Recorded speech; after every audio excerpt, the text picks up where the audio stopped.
Hello everyone, good morning. स्वागत है फिर से एक नए ब्लॉग में। तो चलते हैं यूट्यूब के नए सफ़र के साथ। डेली मेरी मॉर्निंग जो होती है वो 5 बजे हो जाती है, लेकिन आज जो मॉर्निंग मेरी हुई है वो हुई थी 6 बजे। मैं बहुत लेट हो गई थी आज, तो मैं डायरेक्ट आ गई थी किचन में अपना खाना बनाने, क्योंकि मैं अपने बेटों को भेजती हूँ स्कूल।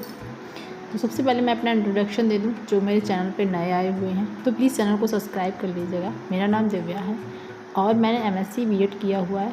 मैं आप लोगों के साथ अपनी BO की जर्नी शेयर कर रही हूँ। मैंने 2019 में सुपर टेट भी क्वालिफाई कर लिया था, लेकिन मेरा 2 पॉइंट से फाइनल सिलेक्शन नहीं हुआ। मेरा CTET भी क्वालिफाई है और टेट भी है। साथ में मैं एक हाउसवाइफ हूँ, मेरा एक बच्चा है, उसके साथ मैं अपनी पढ़ाई कर रही हूँ और आप लोगों के साथ अपनी जर्नी शेयर कर रही हूँ। आई होप कि आप भी मोटिवेट होकर अपनी जर्नी स्टार्ट करेंगे और अपने सपने को पूरा करने के लिए पूरी कोशिश करेंगे।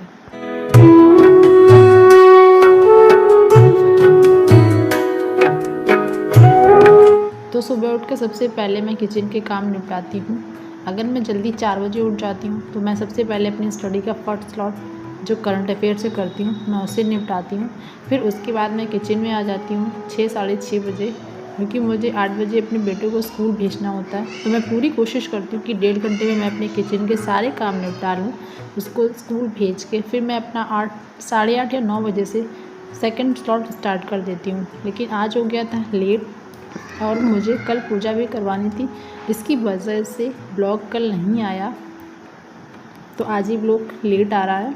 तो अभी मैंने किचन में काम जो है वो सारा लगभग कर लिया है और किचन की क्लीनिंग भी करना बहुत ज़रूरी है। सुबह सुबह के जो काम होते हैं वो नॉर्मल होते हैं। हमारे यहाँ जो पानी है समर का अब डायरेक्ट नहीं आता है। पानी की टंकी जो ख़राब हो गई थी दोबारा से उन्होंने करवाया, जो भी किया है। अब पानी जो हम लोगों को बाहर से ही लेना पड़ता है, तो ये मैं जल्दी ले लेती हूँ, क्योंकि यहाँ पे जो लाइट है वो 7 बजे चली जाती है, फिर उसके बाद 9 बजे आती है।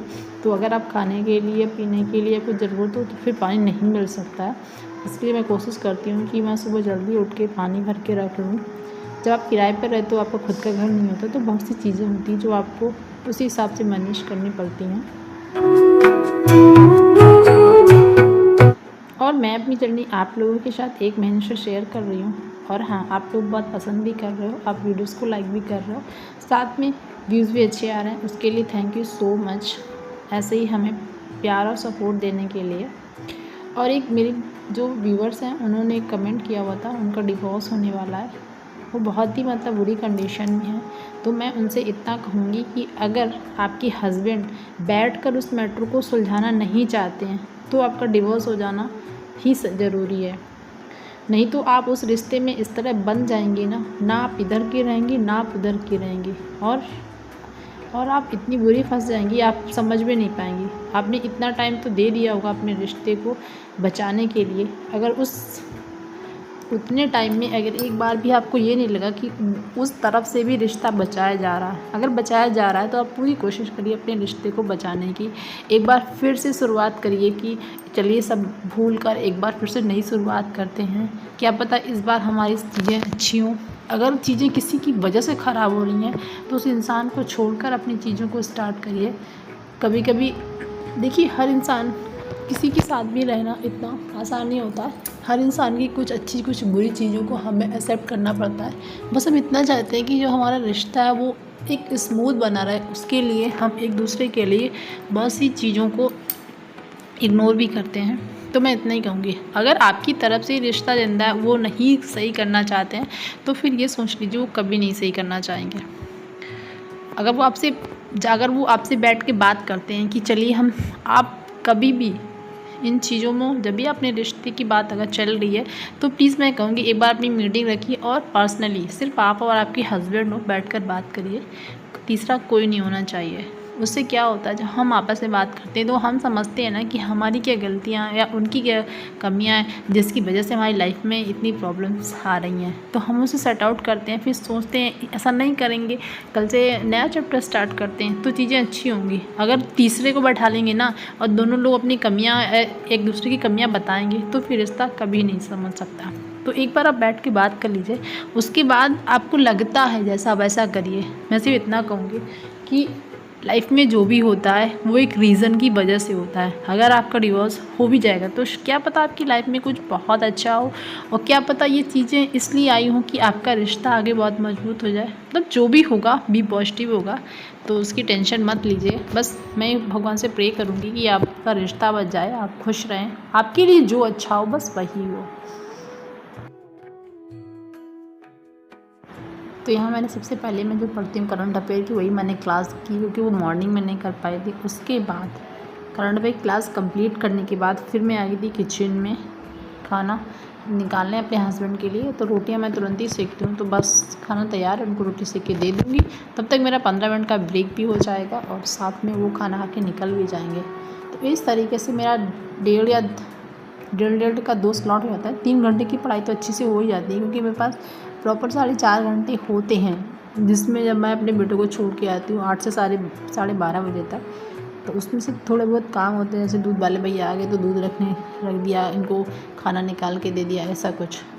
और सारी चीज़ें जो होती हैं 6:30 से 8 बजे तक मैं कोशिश करती हूँ मैं सारे काम करके निपटा जितने भी हैं। और बचे हुए जो काम होते हैं, ज़्यादा सफाई या क्लीनिंग होती है, वो मैं एक्स्ट्रा काम वो मैं संडे को ही करती हूँ, क्योंकि अगर मैं डेली हर चीज़ को बहुत अच्छे से मैनेज करूँगी तो मैं अपनी पढ़ाई नहीं कर सकती हूँ। इसलिए मैं यही कोशिश करती हूँ कि सारे काम मैं संडे के लिए रखती हूँ। जैसे मैं क्लीनिंग करती हूँ, घर के सारे कपड़े आयरन करना वगैरह वगैरह सब मैं करती हूँ। और डेली का मैं क्लीनिंग करके काम करके बस अपनी पढ़ाई पे फोकस करती हूँ। अगर मैं डेली सब काम करूँगी ना, सोचूँगी 1 घंटे लेट 1 घंटे लेट, तो डेली का पढ़ाई का यही रहेगा। और वैसे भी मेरा एक छोटा बच्चा है, मुझे उसको भी पढ़ाना पड़ता है, कम से कम 2-3 घंटे उसे भी मुझे देने पड़ते हैं। इसलिए मेरे पास रात और सुबह जल्दी 4 से और मेरे पास 12:30 बजे तक अच्छा टाइम रहता है, जिसमें मैं अपना पढ़ सकती हूँ। और काम जो होता है वो तो जहाँ हमारी शादी होती है या कुछ भी हो, वो तो प्रायोरिटी होती है। अगर आपकी शादी नहीं होती तो ऐसा होता है ना, फैमिली में लोग कहते हैं आप पढ़ नहीं पा रहे हो। अब ऐसा होता है कि कुछ फैमिलियाँ होती हैं जो चाहती है हमारी बहू पढ़ाई करे, जॉब करे, तो नहीं भी काम करवाते हैं। लेकिन कुछ लोगों की सिचुएशन ऐसी भी होती है कि नहीं, उन्हें काम करना ही पड़ता है।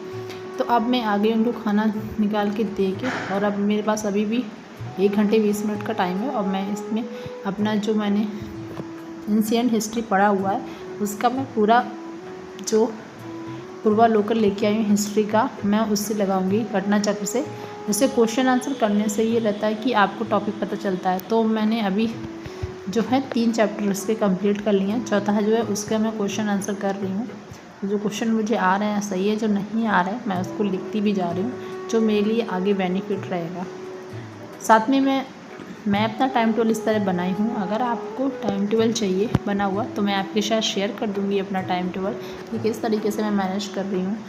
और जब आप डेली पढ़ते हो ना, तो फिर आपको अच्छा भी लगने लगता है, फिर वो दिनचर्या में आ जाता है और मज़ा भी आने लगता है। तो ये छोटा सा ब्लॉग था। अगर आप लोगों को अच्छा लगे तो प्लीज़ को लाइक करिएगा, शेयर करिएगा, चैनल को सब्सक्राइब ज़रूर कर लीजिएगा, और हाँ, वीडियो को लाइक ज़रूर किया करिए और चैनल को सब्सक्राइब भी कर लीजिएगा। मिलते हैं कल, तब तक के लिए नमस्कार, बाय बाय। अपना ख्याल रखिए, और सबसे ज़रूरी है खुश रहिए।